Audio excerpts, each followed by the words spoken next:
আসসালামু আলাইকুম। আলহামদুলিল্লাহ আমরা আমরা রোমানিয়াতে। তো রোমানিয়া যারা ফাইল জমা দিবেন তাদের জন্য একটা নিউজ, যাদের কাছে অবশ্যই 2-3 বছর সময় আছে তারা অবশ্যই ফাইল জমা দিবেন, ঠিক আছে?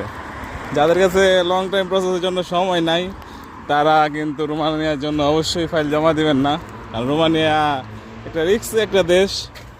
3 বছর পরে যে আপনার ভিসা হবে নাকি তাও নিয়ে সন্দেহ আছে।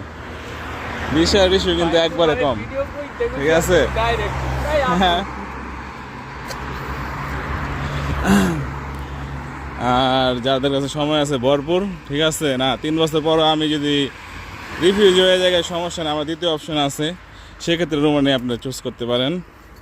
আর আমরা বিগত 3 বছর এই ভিসার জন্য কষ্ট করছি এবং অনেক স্ট্রাগল করছি, দেন আলহামদুলিল্লাহ এখন আমরা রোমানিয়া।